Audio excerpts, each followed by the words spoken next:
चलिए बच्चों अपन स्टार्ट करते हैं। मैंने पिछली क्लास में लास्ट में आपको ये फॉर्मूले बताए थे। मॉड एक्स यदि लेस देन ए हो तो फिर हम लोग को एक्स की वैल्यू जो रहेगी वो between minus A and A रहेगी। एक्स इज लेस देन और इक्वल टू ए हो तो फिर एक्स इज ग्रेटर देन और equal to minus A but less than and equal to A होता है। तो ये आप लोग को रटना पड़ेगा, याद कर लीजिएगा। अब जरा देखिए ये जो क्वेश्चन है ये किस पर, इस पर आ रहा है। ये देखिए आप ऐसा आ रहा है मॉड एक्स, यहां ध्यान दीजिए बोर्ड पर, मॉड एक्स लेस देन और इक्वल टू क्या दिखा है ए। तो मैंने बताया जब ऐसा हो तो एक्स को कैसा लिखेंगे, बिटवीन माइनस ए एंड ए। तो यहां भी ऐसे ही होगा।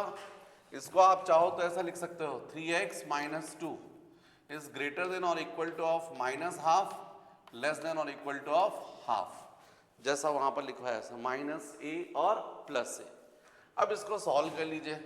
सॉल्व करने के लिए आपको मालूम है पूरे इसको आप 2 से मल्टीप्लाई करेंगे तो माइनस 2 अपॉन 2 लेस देन और इक्वल टू हो जाएगा 6x minus 4 is less than और इक्वल टू 2/2।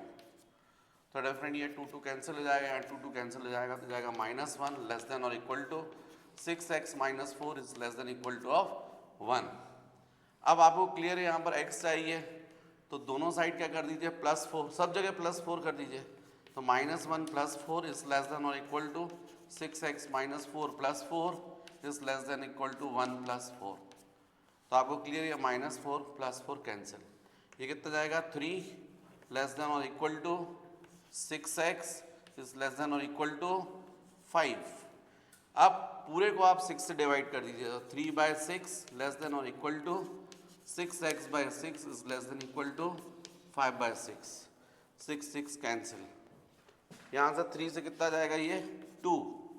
इसका मतलब है कि आपको क्लियर दिख रहा है यहाँ पर 1/2 इट इज लेस देन और equal to x and x is less than और इक्वल टू 5/6, राइट। तो यदि हम इसको 3 से मल्टीप्लाई करते हो 3 से डिवाइड करते हैं तो ये 3 कितना जाता है 6 और ये 5/6।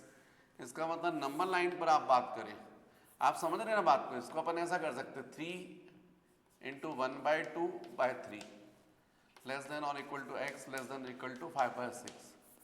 तो ये हो जाता 3/6 इज लेस देन और equal to x is less than 5/6।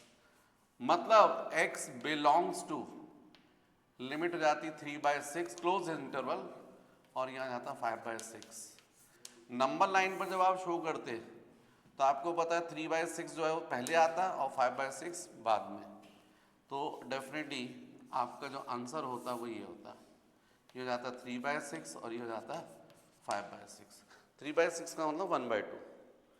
थोड़ा अपन ने डिनोमिनेटर को सेम रखने के लिए ताकि आपको क्लियर समझ में आए कि भाई 5/6 ग्रेटर होगा, क्योंकि दोनों के डिनोमिनेटर सेम है तो न्यूमरेटर जिसका बड़ा वो बड़ा। तो यहाँ पर 1/2 था तो उसको 3 से मल्टीप्लाई 3 से डिवाइड करके हमने क्या किया 3/6 कर लिया ताकि दोनों के डिनोमिनेटर कैसे हो जाएं सेम। तो इसका मतलब यहाँ पर x की जो वैल्यू जो रहेगी वो आपका ये आंसर रहेगा 1/2 क्लोज इंटरवल 1/2 5/6। नेक्स्ट बच्चों देखो ये क्वेश्चन है। अब इस क्वेश्चन पिछले वाले क्वेश्चन में तो लेस देन था और अभी देखो आप ग्रेटर देन और इक्वल टू वाला है, मतलब ये वाला केस है। तो इस वाले केस में जब होता है तो अपन को इस तरीके से कन्वर्ट करना चाहिए।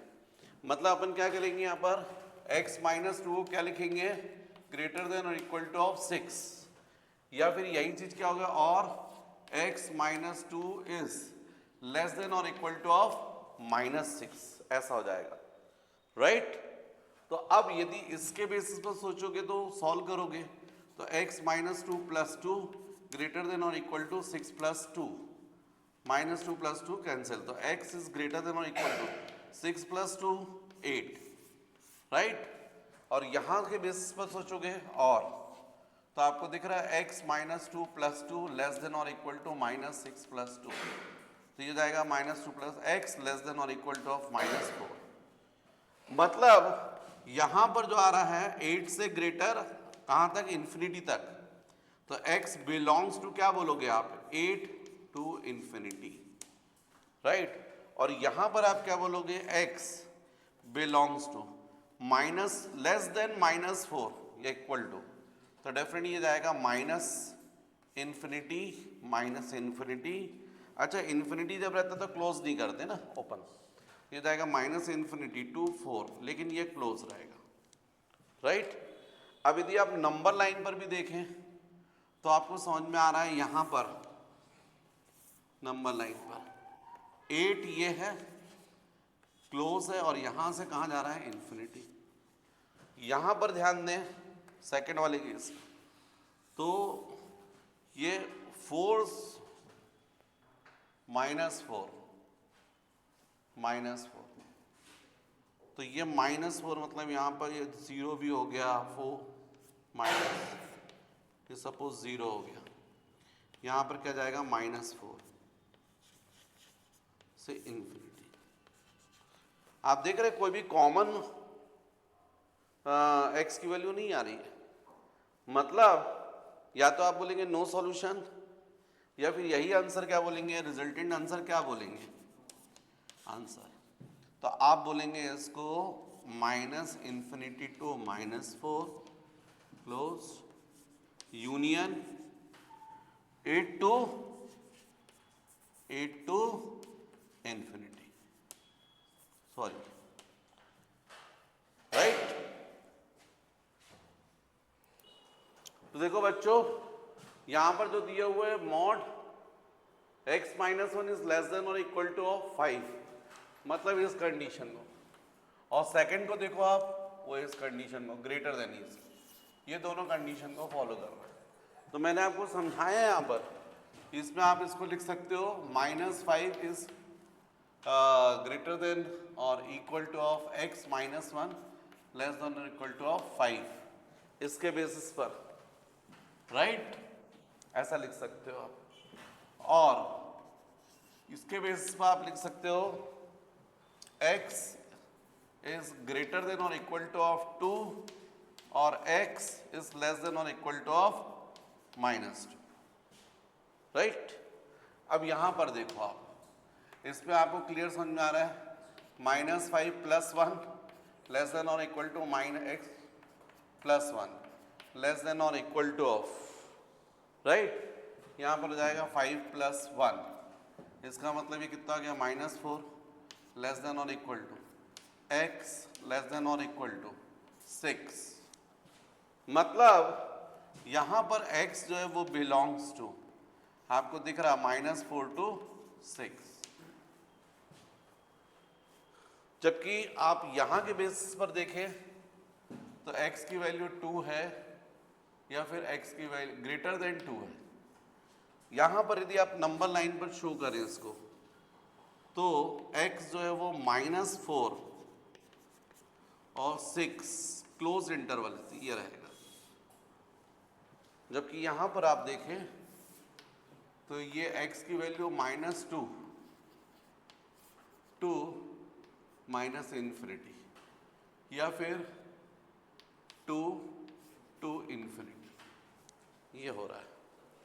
मतलब आप यदि इन दोनों कंबाइंड यदि शो करें, तो यहां पर मैं बनाता हूं इसको, ये -2 हो गया, यहां पर ये -4 हो गया, और 2 तो ये हो जाएगा आपका 6। तो यहां तो ऐसा है पूरा क्लोज, और यहां पर जो है वो ऐसा जा रहा है।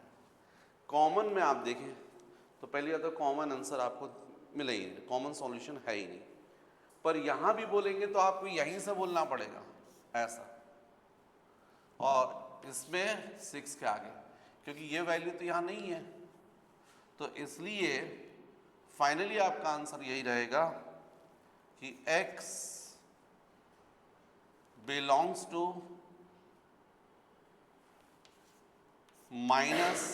-Infinity to -4 closed union 6 to infinity, ये आपका आंसर होना चाहिए, राइट। आपको क्लियर दिख रहा है? यहाँ पर जो फर्स्ट वाले का सॉल्यूशन दिख रहा है वो -4 और 6 के बीच में, और यहाँ जो दिख रहा है वो -2 टू इन्फिनिटी और +2 इन्फिनिटी। यदि अपन कॉमन सॉल्यूशन यदि देखें तो अपन ने मान लीजिए इसको यहाँ मैंने ड्रॉ भी कर दिया, तो -4 आपको मालूम है -2 से ज़्यादा लेस है, और 6 जो है वो 2 से ग्रेटर है। कॉमन सॉल्यूशन यदि आप चाहते हैं दोनों के लिए तो वो यहीं से स्टार्ट होगा, इस पे और इसमें, क्योंकि ये 2 टू इन्फिनिटी जा रहा है, तो आप यहाँ पर ले सकते हैं जो यहाँ पर भी सेटिस्फाई करे x की वैल्यू, तो इसका मतलब ये इग्नोर करना पड़ेगा। तो फाइनल आंसर आपका -∞ टू -4 और यहाँ 6 टू इन्फिनिटी, लेकिन यूनियन लग जाएगा, कॉमन सॉल्यूशन नहीं है। बच्चों इस क्वेश्चन में यहाँ पर मॉड था, है ना, ये मॉड था, मुझसे क्वेश्चन में मिस हुआ है। ये एक्चुअल क्वेश्चन ऐसा था या मॉड था?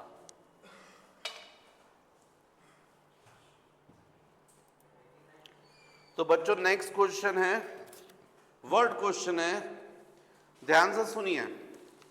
Ram needs a minimum of 360 marks in 4 test in mathematics course to obtain A grade. In his first 3 tests, he scored 88, 96 and 79 marks. What should his score be in the 4th test so that he can make A grade?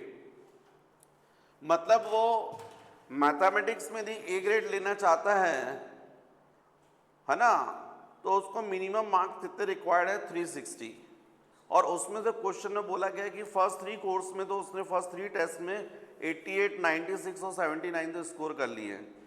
4th test में हमको पता करना है what should his score be the 4th test so that he can make a grade. तो suppose बच्चों 4th test में अपन मान लेते हैं चलो x उसको मार्क्स स्कोर कर रहा है, और ऐसा करने से उसको ए ग्रेड मिल रहा है।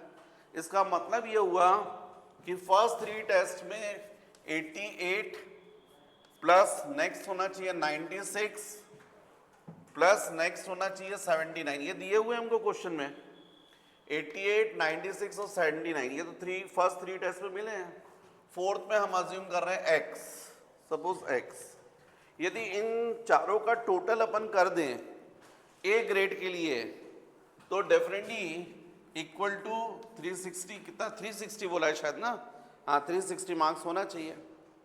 लेकिन यदि मान लीजिए 360 से ज़्यादा हो जाएगा तो ए ग्रेड थोड़ी खराब हो जाएगा। इसका मतलब x की वैल्यू ऐसी होनी चाहिए ताकि इन सब का टोटल ग्रेटर देन 360 हो या फिर इक्वल टू, ये कंडीशन आएगी, राइट? हमको यही दिया हुआ शायद 88, 96 और 79 फर्स्ट 3 टेस्ट में। 4th पे अपन को फाइंड करना है ताकि उसको ए ग्रेड मिल जाए, और ए ग्रेड के लिए मिनिमम वैल्यू कितना बोला गया है? 360 या फिर इससे ज़्यादा तो ए ग्रेड। मतलब इन चारों का समीशन क्या होना चाहिए? मिनिमम 360 या फिर 360 से ज़्यादा। तो आप इसको सॉल्व कर लीजिए, तो इन तीनों का टोटल कितना होगा मुझे बता सकते हो? 8, 6, 9। तो 9 से यदि हम सपोज कितना 263 plus 6 x greater than 360, right? 263 आप लोग बोल रहे हैं 263। अब हमको x फाइंड करना है तो दोनों तरफ क्या कर दोगे आप? 263 माइनस कर दोगे तो जाएगा 360 माइनस 263, ऐसा कैंसिल हो गया। x इज ग्रेटर देन और इक्वल टू 97। मतलब 4th टेस्ट में उसको मिनिमम कितने मार्क्स रिक्वायर्ड हैं? 97 या फिर उससे ज़्यादा। यदि ऐसा हो जाता है तो उसका टोटल कितना हो जाएगा? 360 बन जाएगा या फिर 360 से ज़्यादा। 97 होगा तो 360 बन जाएगा, इससे ज़्यादा होगा तो 360 से ज़्यादा बन जाएगा। इन सब कंडीशन में उसको क्या मिलने वाला है? A grade. तो इसका मतलब हमारा आंसर होना चाहिए definitely x is greater than और इक्वल टू ऑफ 97, राइट? ये हो गया आपका आंसर।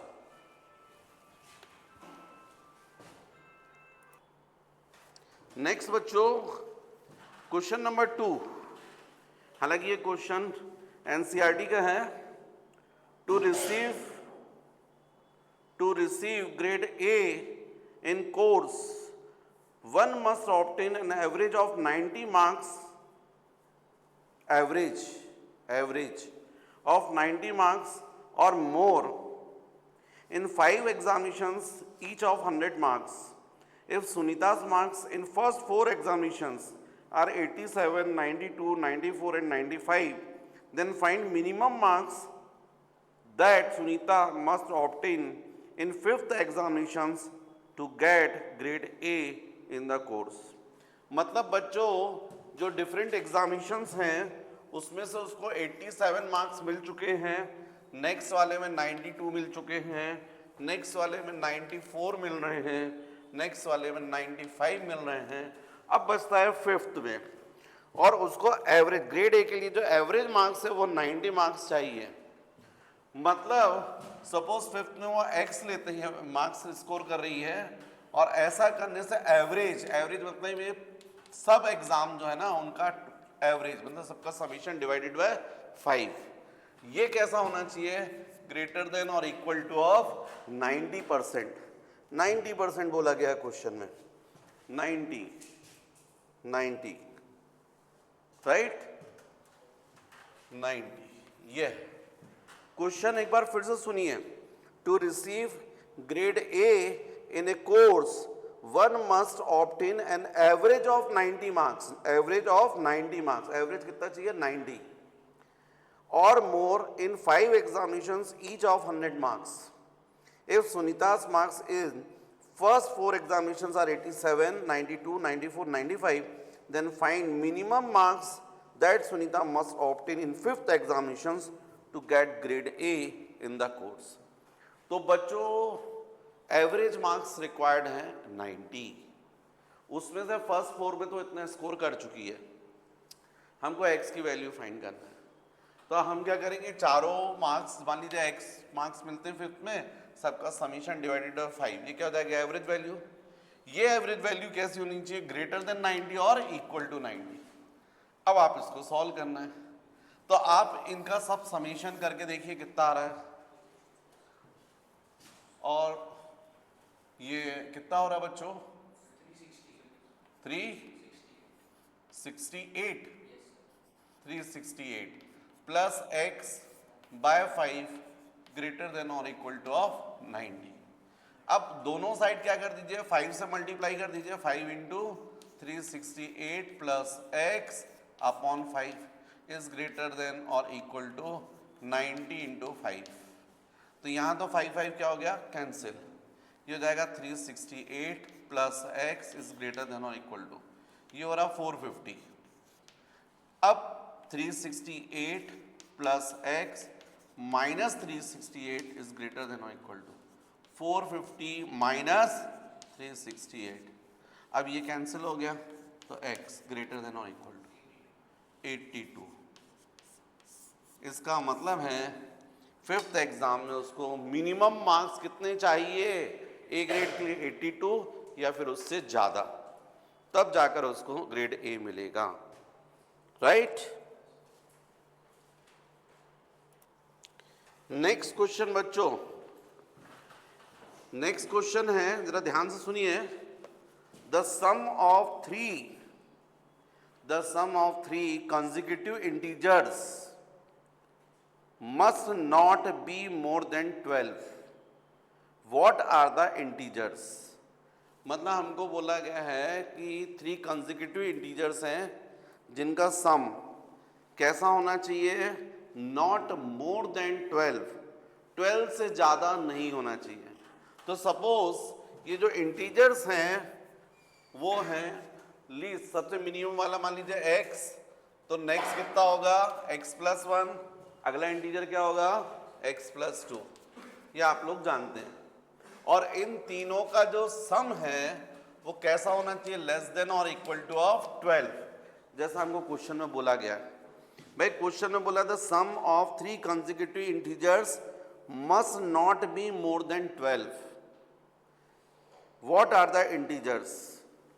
तो बच्चों यदि इंटीजर्स आप ले रहे हैं तो मान लीजिए फर्स्ट इंटीजर जो है आपने x अज्यूम किया, तो नेक्स्ट इंटीजर क्या होगा आपका x+1, नेक्स्ट क्या होगा x+2। तीनों का समीशन कैसा होना चाहिए, लेस देन और इक्वल टू 12। तो डेफिनेटली यदि आप इन तीनों को ऐड करेंगे तो ये 3x हो गया प्लस 3 हो गया, लेस देन और 12 आ गया।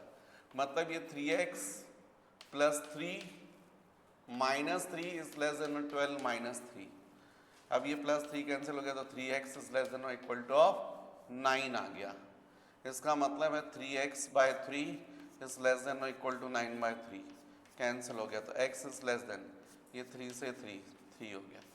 मतलब इंटीजर्स क्या होंगे बच्चों, एक तो मिनिमम कितना होना चाहिए 3 या इससे कम भी होगा चलेगा, नेक्स्ट क्या हो सकता है 4 और नेक्स्ट क्या हो सकता है 5, ये तो इनका, या फिर इससे कम होने चाहिए।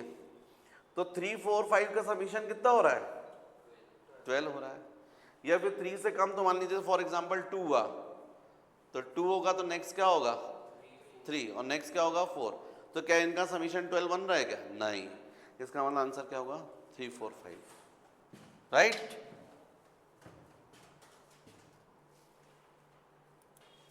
नेक्स्ट क्वेश्चन है बच्चों, हालांकि ये क्वेश्चन एनसीईआरटी की बुक का है तो आपको एनसीईआरटी भी मिल जाएगा। A solution is to be kept between 68 degree Fahrenheit and 77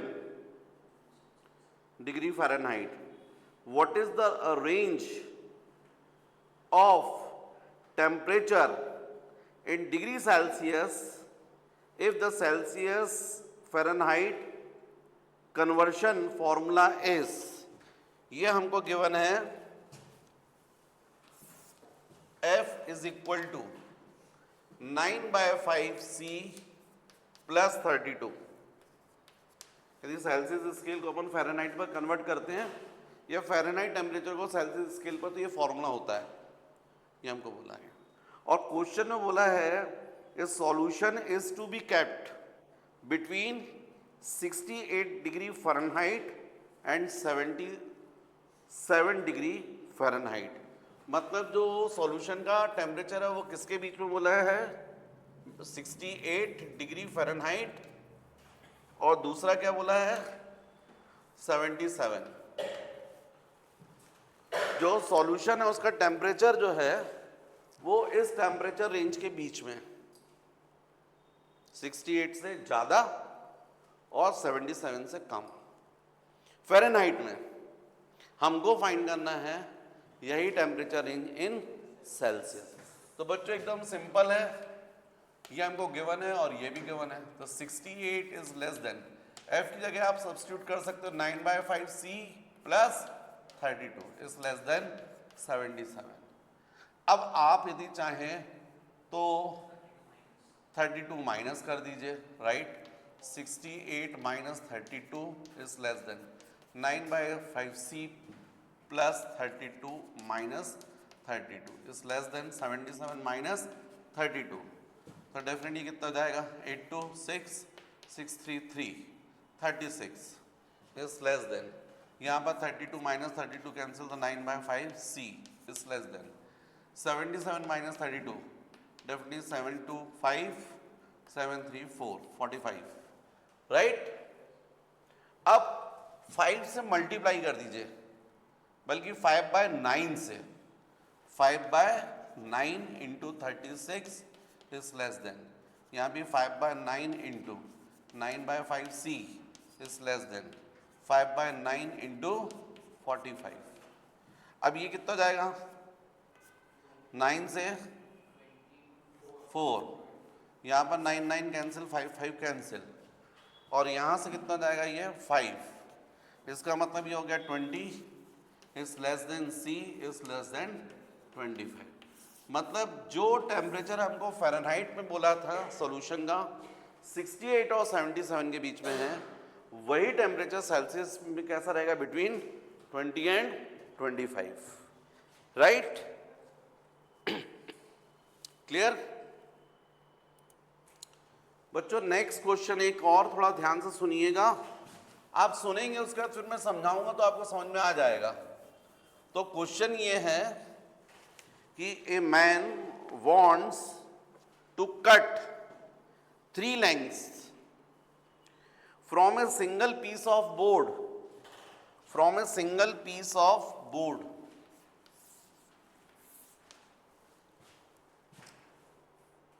of length 91 centimeter.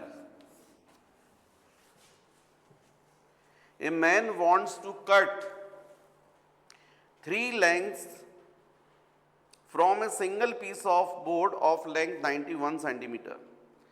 The second length is to be 3 centimeter longer than the shortest. तो बच्चों सपोज ये शॉर्टेस्ट जो लेंथ है वो x है, तो सेकंड वाली जो होनी चाहिए वो कितनी होनी चाहिए, x + 3 होना चाहिए, जैसा क्वेश्चन में दिया उसके हिसाब से। The second length is to be 3 centimeter longer than the shortest, and the third length is to be twice as long as the shortest. मतलब जो थर्ड लेंथ है वो होनी चाहिए इट बी 2x, राइट। इसके अलावा एक और कंडीशन दी है, what are the possible lengths for the shortest board if third piece is to be at least 5 centimeter longer than the second. मतलब ये जो 2x है थर्ड पीस, ये इस x + 3 इससे कैसा होना चाहिए, 5 सेंटीमीटर लॉन्गर, 5। ये कंडीशन बन रही है, आप समझिएगा। क्वेश्चन में हमको बोला गया है, फिर से सुनिए, और वो भी बोला at least a man wants to cut 3 lengths from a single piece of board of length 91 centimeter. The second length is to be 3 centimeter longer than the shortest, and third length is to be twice as long as the shortest. What are the possible lengths for the shortest board if third piece is to be at least 5 centimeter longer than the second? ये हमको question में बोला है। हमको question में जो x है, मान लीजिए हमने शॉर्टेस्ट लेंथ जो डिसाइड की है वो x है, और ये नेक्स्ट 3 सेंटीमीटर लॉन्गर, ये 2x, और टोटल लेंथ हमको बोला बोर्ड की कितना, मिनिमम 91 सेंटीमीटर। आप ध्यान दें, a man wants to cut 3 lengths from a single piece of board of length 91 centimetre. इसका मतलब है इन तीनों लेंथ का समीशन x + 3 + 2x, ये कैसा होना चाहिए, लेस देन और equal to of 91 centimetre, first case. Second में उन्होंने बोला है जो थर्ड लेंथ है वो सेकंड से मिनिमम एटलीस्ट कैसी होनी चाहिए, 5 सेंटीमीटर लॉन्गर। मतलब 2x की वैल्यू जो होनी चाहिए वो या तो ग्रेटर देन और इक्वल टू ऑफ होनी चाहिए x + 3 + 5। एटलीस्ट ऐसा वर्ड यूज किया उन्होंने, एटलीस्ट, मतलब या तो मिनिमम 5 सेंटीमीटर लॉन्गर तो होना चाहिए, तो 5 से ज़्यादा भी होगी तो चलेगा, तो फिर आपको ग्रेटर देन मानना पड़ेगा, राइट। ये दो कंडीशंस हमको दी हुई हैं, इसके बेसिस पर हम x की वैल्यू फाइंड कर सकते हैं। अब इन इक्वलिटीज़ के बेसिस पर आप x की वैल्यू फाइंड कर सकते हो, आपको कंडीशन समझ में आ गई है।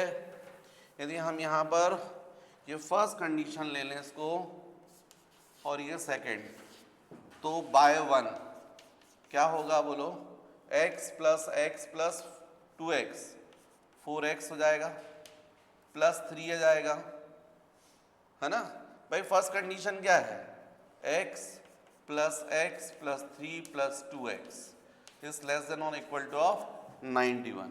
अब ये कितना हुआ बच्चों, 4x + 3 इज लेस देन और इक्वल टू 91, तो ये कितना हुआ, 4x + 3 - 3 is less than equal to 91 - 3। मतलब कितना होना चाहिए यहाँ पर, ये +3 और -3 क्या हो गया, कैंसिल, तो 4x इज लेस देन और equal to 91 minus 3 88 means x is less than or equal to of 4x by 4 88 by 4 4 4 cancel 22 x is less than or equal to 22। जो शॉर्टेस्ट लेंथ होनी चाहिए वो कैसी होनी चाहिए, या तो 22 सेंटीमीटर या उससे कम। अब सेकंड कंडीशन भी देख लें जरा अपन। तो सेकंड कंडीशन में क्या है, बाय टू क्या बोला गया है, 2x इज ग्रेटर देन और equal to x plus 3 plus 5। इसका मतलब 2x ग्रेटर देन और equal to of x plus 8। तो 2x minus x is greater than और equal to x plus 8 minus x, right. इसका मतलब x कैंसिल, तो ये x इज ग्रेटर देन और इक्वल टू ऑफ 8। ये कंडीशंस बन रही है। अब आप देखिए यहां पर x की लेंथ क्या हो रही है, 22 से कम या इक्वल, और यहां x की वैल्यू क्या आ रही है, ग्रेटर देन और इक्वल टू 88। इसका मतलब बोर्ड की जो लेंथ होनी चाहिए वो कैसी होनी चाहिए, 8 और 22 इसके बीच में। मतलब आंसर होगा x बिलोंग्स टू 8 to 22। ये शॉर्टेस्ट लेंथ आएगी, राइट। क्लियर हो गया बच्चों।